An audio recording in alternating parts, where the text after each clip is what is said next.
Amen. Praise the Lord. Purihin natin ating mahal na Panginoong Jesus. Tayo po darako na sa mga oras na ito sa pinakamahalagang bahagi ng programa na kung saan ang pagkikinig at pag-aaral ng banal na salita ng ating mahal na Panginoong Jesucristo na dadalhin po sa atin ng ating beloved ordained preacher, beloved Brother Boy Kaluya. Amen. Amen. Purihin po ang ating pinakamamahalang Panginoon, ang pinakamataas na pagsamba, pinakamataas na pagpupuri, pagluwalhati ay para sa ating pinakamamahalang Panginoon Jesucristo, ang Diyos na ating pinaglilingkuran. Magandang gabi po, minamahal po namin mga webcast viewers, sa lahat ng ating mga minamahal mga kapatiran, Luzon, Visayas, Mindanao, sa lahat po ng patuloy po na sumusubaybay na ating pong banal na programa sa ating mga kapatiran dyan sa ibayong dagat, sa iba't ibang panig ng mundo. At God bless sa ating beloved MC, beloved Paulo. At nagpapabot din po akong dobleng paggalang sa ating minamahal at ginagalang na pastor, beloved evangelist Wildy Estrada Almeida, the end-time prophet of our loving God. Sa lahat po ng mga beloved children, the Almeida family, magandang gabi po. At sa patuloy nating pag-alaala sa mga hindi malilimutang aral ng ating beloved assistant pastor Lina C. Almeida. Kaya hindi po naman manalangin po muna tayo at minsan pa upang maunawaan po natin ang mga banal na salita ng Diyos, lalo na po sa mga naghahanap ng katotohanan, mga minamahal, tayo po manalangin muna upang maunawaan niyo po ang mga salita ng ating mahal na Panginoon. Manalangin po tayo. Opo, dakilat mapagpala po naming Ama, Diyos na makapangyarihan sa lahat. Mahal na Panginoon, humingi po kami ng kapatawaran sa aming mga pagkukulang, sa aming mga kamalian, ano man ang aming mga naisip na gawa na banggit ang aming mga labi, patawarin mo po kami. Dakilang Diyos, minsan pang gamitin mo kami na maging daluyan ng espiritual na pagpapala sa gabing ito. Kayo po maglagay ng mga salita mo sa aming bibig, mahal na Panginoon. Buksan mo po ang mga puso at pangunawa ng mga nakikinig, lalo na po sa mga naghahanap ng katotohanan. Bigyan mo sila, mahal na Panginoon, ng pananampalataya sa mga salita at sa lahat ng mga may sakit, may karamdaman. Nawa, bago matapos ang banal na programang ito, matanggap po nila ang kalang kompletong kagalingan. Sinasaway namin lahat ng gawa ng kalaban, demons of unbelief and doubts, demons of hindrances. We bind up our darkness in Jesus' name. Amen and amen. Kindly, minamahal, buksan muna natin ang ating pambungad na talata dito sa Jeremias 44 verse 26. Dito po sa aklat ng Jeremias, Kapitulo 44, talat ng 26. Kaya't inyong pakinggan ang salita ng Panginoon, buong Huda, at natumatahan sa lupain ng Ehipto. Narito, ako'y sumumpa ng aking dakilang pangalan, sabi ng Panginoon, na ang aking pangalan ay hindi mababanggit sa bibig ng sinuman sa Huda, sa buong lupain ng Ehipto, na sabihin, buhay ang Panginoong Diyos. Amen. Minamahal, ang ating pong paksa ay pamamagatan po nating how to know the name of God. How to know the name of God. Alam nyo, minamahal, pagpatungkol po sa pangalan ng ating pinakamamahal na Panginoon, napakarami pong mga lumalabas na pangalan. Napakarami pong mga kuro-kuro ang mga tao. Napakalaga po, minamahal, na malaman natin ang pangalan ng ating dakilang Diyos. At ito po, minamahal, ay isang dakilang bagay na malaman natin at nais niya po itong ipaalam, minamahal, upang madali po tayong makatawag sa Diyos sa panahon ng pangangailangan, gaya ng sinabi ng Jeremias 33, talatang 3, Call unto me and I will answer thee, and shew thee great and mighty things which thou knowest not. Pag tayo po, minamahal, ay direktang tumatawag sa pangalan mismo ng mahal na Panginoon, minamahal, mas madaling tumugon ng Diyos pag alam natin ang kanyang banal na pangalan.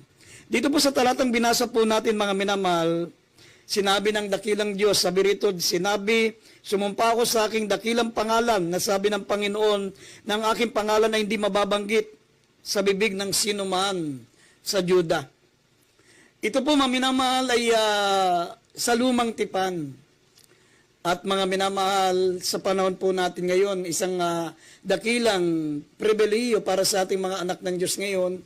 Sabi nga ng banal na kasulatan, minamahal, mayroon pong pangako ang ating malapanon sa Isaiah 52 verse 6. Kung maidagdag natin yan, ay pinangako niya, mga minamahal, na darating ang panahon, malalaman natin ang kanyang pangalan. At dapat nating malaman ang kanyang pangalan dahil sabi ng Isaiah o Psalms 46 verse 10, kayo ay magsitigil at kilalanin niyo ako, na ako ang Diyos.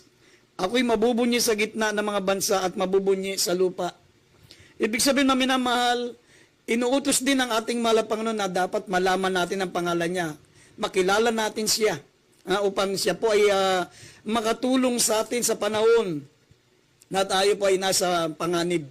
Dito sa Isaiah 52 verses, kung may dagdag po natin ito, sinabi dito, maminamal, na ipinangako niya na ipapahayag niya ang kanyang pangalan at kinakailangan dapat malaman natin ang pangalan ng ating mahal na Panginoon Diyos. Basahin muna natin Isaiah 52 verse 6. Dito po sa aklat ng Isaias, Kapitulo 52, talata nga 6, kaya't makikilala ng aking bayan ang aking pangalan, kaya't matatalastas nila sa araw na iyon na ako yaong nagsasalita, narito ako nga.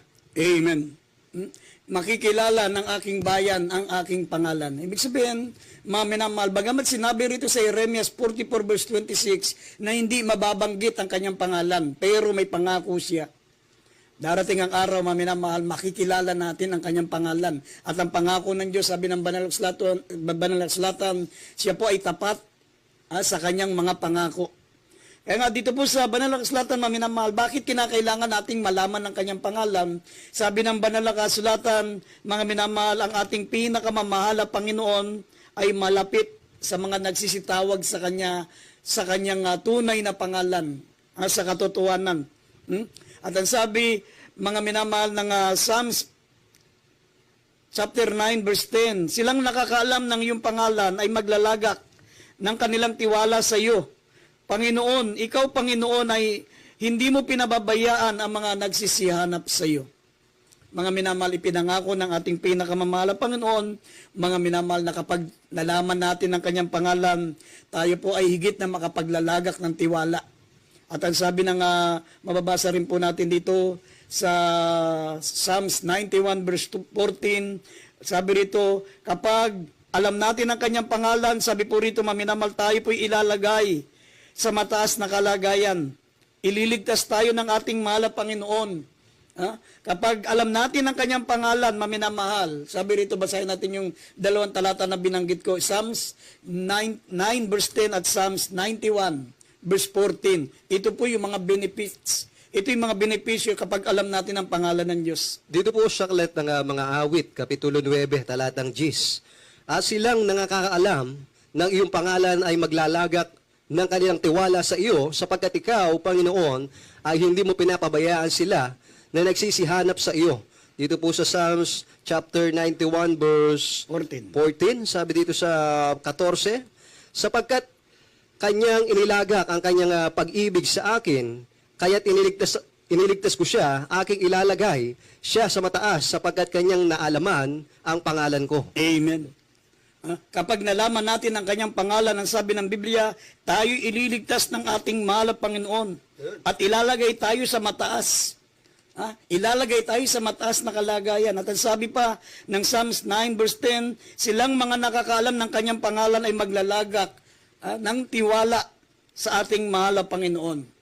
Kaya nga napakahalaga, maminamahal, malaman ang pangalan ng mahal na Panginoon. Pagpatungkol po sa pangalan ng Diyos, napakaraming mga kuro-kuro ang tao. Napakarami po mga minamahal na ibinibigay nilang pangalan. Pero ang patunay, maminamahal, na alam mo ang pangalan ng Diyos, sabi nga ng Biblia, makapaglalaga ka ng malaking tiwala sa Diyos. At ang sabi pa, maminamahal, siya'y malapit sa iyo. Ang Panginoon ay malapit sa Kanya na nagsisitawag sa Kanya sa katotohanan. Ililigtas niya tayo, maminamahal, at ang sabi, mga minamahal, tayo po, ang sabi rito, tayo po, mga minamahal, ay sasagutin ng ating mahal na Panginoon sa ating mga panalangin. Pag alam natin ang pangalan ng Diyos, kapag tumatawag tayo sa katotohanan, tinatawag natin ang totoong pangalan ng mahal na Panginoon na sa Psalms 145 verse 18 up to 20. Basahin natin ng mga talata. Dito po sa aklat po ng Psalms, dito o mga awit, Kapitulo 145 verse 18 hanggang 20. Sa 18, ang Panginoon ay malapit sa lahat na nagsisitawag sa Kanya, sa lahat na nagsisitawag sa Kanya sa katotohanan. Kanyang tutuparin ang nasa nila na nangatatakot sa Kanya, Kanya ring didinggin ang kanilang daing at ililigtas sila. Sa 20, iniingatan ng Panginoon ang lahat ng nagsisiibig sa Kanya, ngunit lahat ng masama ay lilipulin niya. Amen. Yan mga minamahal, napakaraming mga benepisyo Napakaraming pakinabang sa pagkaalam ng pangalan ng mahal na Panginoon. Kaya nga ang tanong, maminamalgaya ng ating paksa, how to know the name of God? Paano mo malaman ang pangalan ng Diyos? Kaya maraming mga tao po, maminamal, hanggang ngayon, hindi maipayag sa kanila kung ano ang pangalan ng Diyos. Hanggang ngayon, nangangapa sila. Hanggang ngayon, hindi nila alam ang pangalan ng Diyos. Mayroon nga, tawag ng tawag sa Diyos, Ama ng Ama. Ang tawag nila sa Diyos, Ama. Ama lang sila ng Ama, pero pag tinanong mo anong pangalan ng Ama, wala silang maibigay na pangalan. E paano kung yung Ama na tinutukoy dyan sa tinatawag niyong Ama ay yung John 8:44, yung amang Diablo na tinutukoy na ama ng sinungaling? Paano maminamahal kung yun ang tinatawagan yung Ama? Kaya nga, hindi basta pwedeng tayo po'y manghula ng pangalan ng Diyos.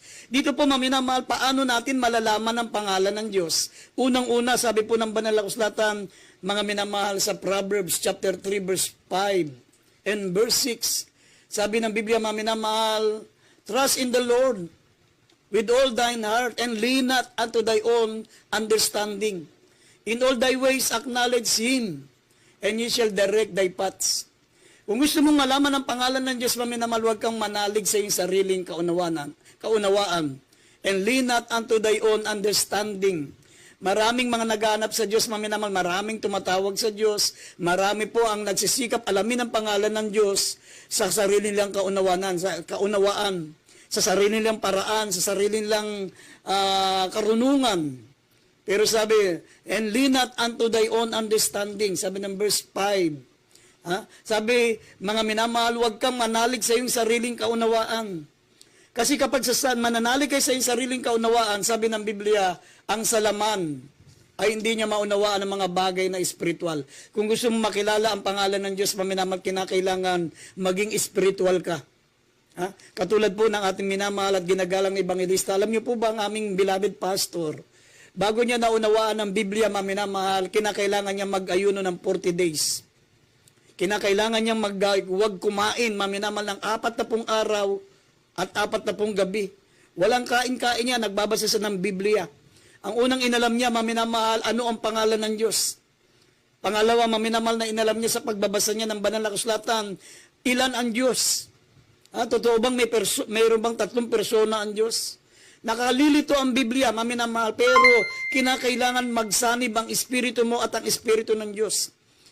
Ang salaman, sabi, hindi niya maunawaan ang mga bagay na espiritual sapagkat ito'y kamangmangan sa kanya. Ang mga bagay na espiritual ay kinakailangan maunawaan, maminamal, na isang taong Holy Spirited. Yes. Spiritual siya, wag siyang karnal. At bago magiging spiritual ang isang tao, kailangan niya mag-ayuno. Kailangan niya manalangin ng mahabang panahon. Babasahin mo ang Biblia, hindi ka mananalig sa iyong sariling kaunawaan. Babasahin mo ang Biblia, kinakailangan maging spiritual ka. Yung hindi na mangingibabaw, yung makalaman, ang iyong sariling kaunawaan. Kailangan, mga minamal, sumandig ka sa kaalamang galing sa Diyos. At malalaman mo lamang yan, mga minamal, magiging spiritual ka lamang kung ikaw po, maminamahal, ay mag-aayuno. Mananalangin ng mahaba, gaya ng ginagawa ng ating beloved pastor. Nananalangin siya 20 hours a day.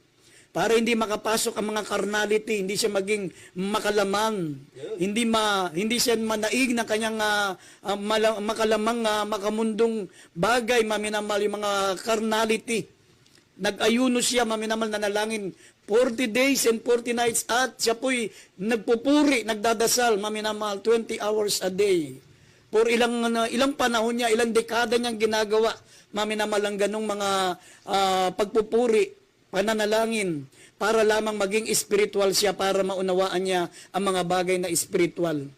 Makikita niyo mga pastor ngayon, hanggang ngayon, hindi alam kung anong pangalan ng Diyos, hindi maunawaan ang Biblia, ginagamit nila yung kanilang sariling kaunawaan, mga minamal, nagpakadalubhasa sa Biblia, nag-aaral ng theology, nag-doctorate sa mga Bible school, pero mga minamalmangmang pa rin sila. Bakit? Sapagkat sabi ng 1 Corinto 2:14, ito po'y inuunawa ayon sa Espiritu. Ang nasa laman, maminamal, hindi nila mauunawaan ang mga bagay na espiritual. Ang salita ng Diyos, espiritual po yan. Kailangan maging spiritual ka bago mo maintindihan, bago mo makilala ang pangalan ng Diyos, at bago mo maunawaan ang banal na kasulatan. Basahin po natin ang 1 1 Corinthians chapter 2 verse 14. Dito po sa aklat ng unang mga taga-Korinto, Kapitulo 2, ang talatay 14. Ngunit ang taong ayon sa laman ay hindi tumatanggap ng mga bagay ng Espiritu ng Diyos, sapagkat ang mga ito ay kamangmangan sa Kanya, at hindi niya nauunawa sa Kanya. Hindi niya nauunawa sapagkat ang mga yaon ay sinisiyasat ayon sa Espiritu. Amen. Kahit anong gawin ng isang tao, maminamal, kahit siya na po ang pinakamatalinong tao sa balat ng lupa, hindi niya maunawaan ang Biblia sapagkat ito'y kamangmangan sa kanya. Hindi niya nauunawa sapagkat ang mga yaon ay sinisiyasat ayon sa Espiritu. Kailangan maging Holy Spirited ka muna, kinakailangan maging spiritual ka. Kinakailangan, maminamahal, wag pong mangibabaw ang iyong sariling kaunawaan. Ipaubaya mo sa Diyos, sabi, and lean not unto thy own understanding. Kailangan magkasundo ang espiritu mo at ang espiritu ng Diyos. Maging Holy Spirited ka. Kinakailangan, maminamahal, na maging spiritual ka. Yes. Ganun po, maminamahal, kinakailangan maunawaan natin sa pamagitan po, mga minamahal, ng pagsiyasat ayon sa Espiritu, sapagkat sabi ng Biblia, ang mga ito'y kamangmangan sa Kanya. Kaya nga, kung bababasa nyo 2 Corinthians chapter 4, verse 3 and 4, sabi ko, ang aming ebanghelyo ay hindi naiintindihan ng mga tao, maminamahal. Sabi ko, ang aming ebanghelyo ay natatakluban. Hindi nila nalaman ang tunay na pangalan ng Diyos. Hindi nila naintindihan ang tunay na mensahe ng Biblia. Sabi, ito'y mga minamahal, natatakluban sa mga mapapahamak. Sabi ng talatang 4, sapagkat binulag sila ng Diyos ng salibutang ito, ang mga pag-iisip ng mga hindi nagsasampalataya, upang sa kanila ay huwag sumilang ang kaliwanagan ng ebanghelyo ng kalulatian ni Kristo na siyang larawan ng Diyos. Si Kristo po ay larawan ng Diyos. Si Kristo po ang ating pinakamamahal na Panginoon. Mahal na Panginoong Kristo, siya po, maminamahal, is the image of invisible God. Yes. Siya po ay larawan ng Diyos na hindi nakikita, the image of invisible God. Sa pamagitan ng mahal na Panginoong Kristo, makikita mo ang Diyos, sapagkat ang Diyos po ay napakalaki. Siya po ang gumawa ng langit at lupa, mga minamahal. Siya po ay espiritu, hindi nakikita. Hindi walang sino man nakakita sa Diyos kailanman, sabi ng Exodus 33 talatang 20. Walang nakakita kailanman sa Diyos, pero kung gusto mong makita ang Diyos, maminamal, sabi ng Biblia, ang ating mahal na Panginoong Kristo is the image of invisible God. Sabi ng Colossians 1:15, siya ang larawan ng Diyos nang hindi nakikita. Nagkatawan tao ang Diyos at nakita siya sa pamagitan ng mahal ng Panginoong Kristo. Sabi rito, maminamahal, 2 Corinthians chapter 4 verse 3-4, kung ang aming ebanghelyo ay natatakluban, ito'y nakatalakbong sa mga mapapahamak. Kasi hindi nila inunawa ayon sa Espiritu. Ginamit nila yung kanilang sariling kaunawaan. Sabi nga, lean not unto thy own understanding. Ginamit nila yung sarili nilang alam, sarili nilang wisdom, sarili nilang talino ang ginamit nila. Hindi sila lumakad sa espiritual. Hindi sila nag-ayuno, hindi sila nagpuri, hindi sila nanalangin bago magbasa ng banal na kasulatan. Hindi na i-reveal sa kanila ng mahal na Panginoon ang tunay na pangalan ng Diyos. Basahin po natin ito, maminamahal, 2 Corinthians 4:3 and 4. Dito po sa aklat ng ikalawang mga taga-Korinto, Kapitulo 4, talatay 3 at 4. At kung ang aming ebanghelyo ay natatalukbungan pa, ay may talukbong sa mga napapahamak, sa 4, na binulag ng Diyos ng sanlibutan ito ang mga pag-iisip ng mga hindi nagsisisampalataya, upang sa kanila'y huwag sumilang ang kaliwanagan ng ebanghelyo ng kaluwalhatian ni Kristo na siyang larawan ng Diyos. Amen. Yan po, maminamal, ko, ang aming ebanghelyo ay natatakluban, ito'y natatakluban lamang sa mga mapapahamak. Sabi ng Biblia, maminamal, na binulag sila ng Diyos ng sanlibutan ito. Yan ang dahilan kung bakit meron silang ibang Diyos. Ito po yung Diyos ng sanlibutan, yan po ang Diyos nila. Binulag sila ng Diyos ng sanlibutan ito upang wag sumilang sa kanila. Hindi sumilay sa kanila, maminamahal, ang itunay na ebanghelyo. Ang kaliwanagan ng ebanghelyo ng kalulatian ni Kristo na siyang larawan ng Diyos. Kaya nga dito po, maminamahal, matutungayan po sa unang Pedro, Kapitulo 1, talatang 10 hanggang 11. Ang mga alagad, ang mga apostol, bukod sa sila'y Holy Spirited, sila'y puspos ng Espiritu, maminamahal, sila po ay spiritual. Hindi nila ginamit ang kanilang sariling kaunawaan katulad ni Apostol Pablo. Hindi niya ginamit yung kanyang pagiging abogado. Hindi niya ginamit yung kanyang carnal mind, yung kanyang carnal na kaisipan para maintindihan ng Biblia, makilala ang Diyos sa pamagitan ng kanyang sariling karunungan. Mga minamahal, sila po ay lumakad muna sa Espiritu. Sila po ay naging spiritual sa pamagitan ng pag-aayuno, sa pamagitan ng panalangin mahaba. Bago nila binasa ang Biblia, bago nila naunawaan, bago nila naintindihan ang tunay, mga minamahal na mensahe, tunay na kahulugan ng banal na kasulatan. Sabi rito, ang mga alagad noon, ang mga apostol, sabi rito, unang Pedro 1:10, talata hanggang 11, mga minamahal, siniyasat nilang maigi ang kahulugan kung ano at kailang panahon itinuro ng Espiritu ni Kristo na sumasa kanila na patutuhanan nung una ang pagbabata ni Kristo na siyang kaluwalhatiang kahalili sa mga ito. Basahin natin 1 Peter 1:10 and 11. Dito po sa kalat po ng unang Pedro, Kapitulo 1, talatang 10 at 11. Tungkol sa pagkaligtas na ito, ay nagsikap at nagsiyasat na maigi ang mga propeta na nangagsihula tungkol sa biyayang dadating sa inyo. Sa 11, na sinisiyasat ang kahulugan kung ano at kailang panahon itinuro ng Espiritu ni Kristo na sumasa kanila ng patutuhanan ng una ang mga pagbabata ni Kristo at ang mga kalwalhatiang hahalili sa mga ito. Amen. Ang mga apostol, ang mga propeta noon, maminamal, sabi, maminamal tungkol sa ating kaligtasan, tungkol sa pagkakilala sa tunay na Diyos. Sabi ito po, maminamal ay nagsikap na nagsiyasat na maigi. Ang mga propeta na nagsipangulat tungkol sa biyayang darating sa atin. Yung biyayang ito, maminamal, ito po yung makilala natin ang ating mahal na Panginoon. Malaman natin ang tunay na pangalan ng Diyos. Kasi, bali wala, mga minamahal, walang kwenta ang paglilingkod natin sa Diyos kung hindi po natin alam ang pangalan ng Diyos. Kung hindi natin kilala ang Diyos. Sabi nga, hindi tayo makapaglalagak ng malaking pananampalataya sa Diyos kung hindi po natin alam ang pangalan ng Diyos.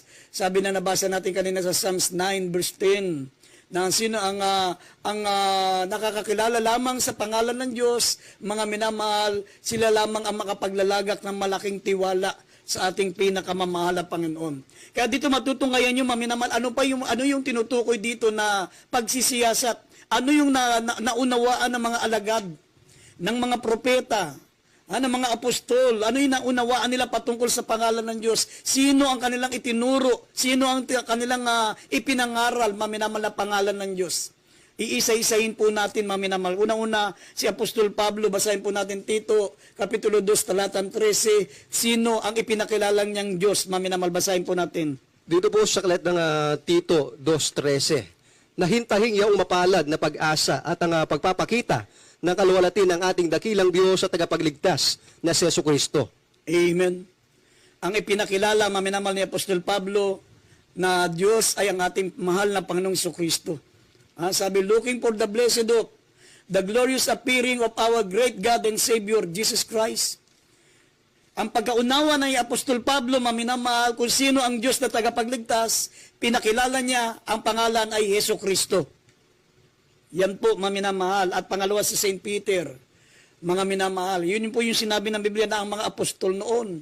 Ang mga propeta ay nagsiyasa, talagang grabe ang kanilang pagsusuri bago nila nakilala ang pangalan ng Diyos. Siniyasat nilang maigi kung ano ang pag-asa na makakamtan nila pag nakilala nila ang tunay na Diyos. Ang sabi rito, 2 Peter chapter 1 verse 1, sino naman ang ipinakilala ni Apostol Pedro bilang tunay na Diyos? Basahin po natin. Dito sa kalat ng ikalawang Pedro, Kapitulo 1, talatang 1. Si Simon Pedro na alipin at apostol ni Jesucristo sa nagsipagkamit na kasama namin ng mahalagang pananampalataya sa katwiran ng ating Diyos sa tagapagligtas na si Jesucristo. Amen. Ang ipinakilala pa rin ni Apostol Pedro, maminamahal, na tagapagligtas. Diyos na tagapagligtas. Ang sabi si Simon Pedro na alipin ni apostol ni Jesucristo na nagsipagkamit na kasama namin ng mahalagang pananampalataya sa katwiran ng ating Diyos at tagapagligtas na si Jesucristo. Yes. Ipinayag ni Apostol Pedro, maminamal sa kanyang sariling pagsisiyasat, na ang dakilang Diyos na tagapagligtas ay ang ating mahal na Panginoong Jesucristo rin. Dito naman si Judas. Ito po'y kapatid sa laman ng malapang Jude, chapter 1, verse 25. Sino ang kanyang nakilalang Diyos ayon sa kanyang pagsisiyasat at pagsusuri sa banal na kasulatan? Jude 1:25. Dito po sa aklat ng Judas, Kapitulo 1, talatang 25. Sa iisang Diyos na ating tagapagligtas, sa pamamagitan ni Jesucristo na ating Panginoon, ay sumakanya nawa ang kalwalatian at karangalan at paghahari at ang kapangyarihan sa kauna-unahang panahon at ngayon at magpakailanman siya nawa. Amen. Ang ipinakilala pa rin maminamal ni Jude, maminamal na sabi na tagapagligtas, na Diyos na tagapagligtas, kundi ang ating pinakamamahal na Panginoong Jesucristo. Sa iisang Diyos na ating tagapagligtas, sa pamagitan ni Jesucristo na ating Panginoon, sumakanya nawa ang kalulatian, karangalan, paghahari at kapangyarihan sa kauna-unahang panahon ngayon at magpakailanman. Lahat ng binabanggit dito ng mga apostol, ng mga propeta, mga minamal sa kalang pagsisiyasat, nakilala nila na ang pangalan ng Diyos ay Jesucristo. Ha? Ano pa ang sinabi ni Juan, maminamahal? Ito si St. John. Si John the Beloved, sabi, 1 John chapter 5 verse 20 and 21, paano, maminamal, sino ang nakilala niyang Diyos na ayon sa kanyang pagsisiyasat, ayon sa kanyang pagsusuri sa banal na kasulatan? Basahin po natin. Dito po sa aklat ng unang Juan, Kapitulo 5, talatang 20 at 21. At nalalaman natin na naparito ang anak ng Diyos at tayo binigyan ng pagkaunawa upang ating makilala siya na totoo at tayo'y nasa kanya na totoo sa makatwid ay sa kanyang anak na si Jesucristo. Ito ang tunay na Diyos at ang buhay na walang hanggan. Sa 21, mga anak ko, mag-ingat kayo sa mga Diyos-Diyosan. Amen. Maminamahal, ipinakilala pa rin ang ni St. John na ang ating mahal na Jesucristo, maminamahal, siya ay tinawag din pong anak ng Diyos sapagkat siya ay Diyos na nagkatawan tao. Yes. Siya tinawag na anak ng Diyos kasi sa Lucas 1:35, yung Espiritu Santo, maminamahal, the nature of God, the Holy Spirit, sabi, ay lumilim kay Saint Mary, sabi, lililiman ka ng katastaasan, banal na katastaasan, at ang banal na bagay, tatawaging anak ng Diyos. Kasi ang ating mahal na Jesucristo, nung siya po'y nagkatawan tao, maminamahal, tinawag rin pong anak ng Diyos. Pero ang anak ng Diyos na ito, sinabi ng Biblia, mga minamahal sa makatuwid, ay ang kanyang anak na si Jesucristo, ito ang tunay na Diyos at buhay na walang hanggan. Kaya nga, maminamahal, sabi ko, mababasa pa natin yung una, sabi, nalalaman natin na parito ang anak ng Diyos at tayo binigyan ng pagkaunawa upang ating makilala siya na totoo. Ang makakakilala lamang sa ating mahal na Jesucristo sa Diyos, tunay na Diyos, maminamahal, ay yung binibigyan lang ng Diyos ng pangunawa. Sabi ko nga po sa inyo, pag ikaw ay karnal, hindi ka bibigyan ng Diyos ng pangunawa. Pag hindi ka, mga minamahal, kung ang sarili mong karunungan, sarili mong paraan, mga minamahal, gagamitin mo ang iyong sariling karunungan para kakilalanin ang Diyos at maunawaan ang Biblia sa pamagitan ng sarili mong kaunawaan, kahit abogado ka, kahit ikaw po, maminamal, ay scholar, kahit ikaw po, maminamal, ay napakatalino, hindi mo maiintindihan ang Biblia sapagkat espiritual. Ang nasa laman, hindi niya maunawaan ang mga espiritual, ang mga bagay na espiritual, sapagat ito'y kamangmangan sa kanya. Kaya nga, mananatili kang mangmang hanggat hindi ka nagiging espiritual, hindi mo maintindihan. Pero tignan nyo, ang nakakaunawa lamang, makakakilala lamang na ang ating mahal na Jesucristo ay tunay na Diyos at buhay na walang hanggan, ay yung binibigyan lang ng Diyos ng pangunawa. Yan po yung mga lalakad sa espiritual. Hindi mananalig sa kanilang sariling kaunawaan. Kaya nga mayroon pang babala si Juan, maminamahal, mga anak ko, magsipag-ingat kayo sa mga Diyos-Diyosan. Pagkatapos niyang ipinakilala na si Jesucristo ang tunay na Diyos at buhay na walang hanggan, nagbigay siya ng babala, mga anak ko, magsipag-ingat kayo sa mga Diyos-Diyosan. Bakit niya isinunod yun, yung ganong kataga? Sapagkat kapag hindi si Jesucristo ang yung tunay na Diyos at buhay na walang hanggan, sumasamba ka sa Diyos-Diyosan. Ang pinaglilingkuran mong Diyos ay hindi tunay na Diyos, Diyos-Diyosan. Kasi ang tunay na Diyos at buhay na walang hanggan, ang ating mahal na Panginoong Jesucristo. Tingnan nyo, maminamal, paano niya ipinakilala ang ating mahal na Panginoong Jesucristo? Ipinakilala ni Juan, maminamal, na ang ating mahal na Panginoong Jesucristo, siya po ay Diyos. At siya po ang tagapaglika ng sanlibutan. John chapter 1 verse 1, verse 3, talo natin sa verse 3 at dito pa po sa 10 and 11, maminamahal. Ang Diyos, maminamahal, na pinakilala niya sa Jesucristo at siya po ang creator of the universe. Siya ang lumikha ng sanlibutan. Basahin natin. Dito po sa aklat po ng Juan, Kapitulo 1, talata nga 1 at 3, at talo ng 10 hanggang 11. Dito po sa 1, nang pasimula siya ang berbo, at ang berbo ay sumasa Diyos, at ang berbo ay Diyos. Talo ng 3, ang lahat ng mga bagay ay ginawa sa pamamagitan niya, at alinman sa lahat ng ginawa ay hindi ginawa kung wala siya. Talo ng 10 hanggang 11, siya'y nasa sanlibutan, at ang sanglibutan ay ginawa sa pamamagitan niya, at hindi siya nakilala ng sanglibutan. Siya'y naparito sa sariling kanya, at siya'y hindi tinanggap ng mga sariling kanya. Amen. In the beginning was the Word. The Word was with God, and the Word was God. Ang ipinakikilala niya rito ang ating mahal na Panginoong Jesucristo, yung Word. Yung Word na yan, iyan po ang ating mahal na Panginoong Jesucristo. Siya ang salita ng Diyos na binabanggit. Sabi, in the beginning was the Word was with God, and the Word was God. Pinakilala niya ng Word, ito po'y ang ating dakilang Diyos na tagapaglikha. Sabi, all things were made by Him, and without Him was not anything made that was made. Siya ang gumawa ng sanlibutan. Sabi, at ang sanlibutan ay wala kung wala siya.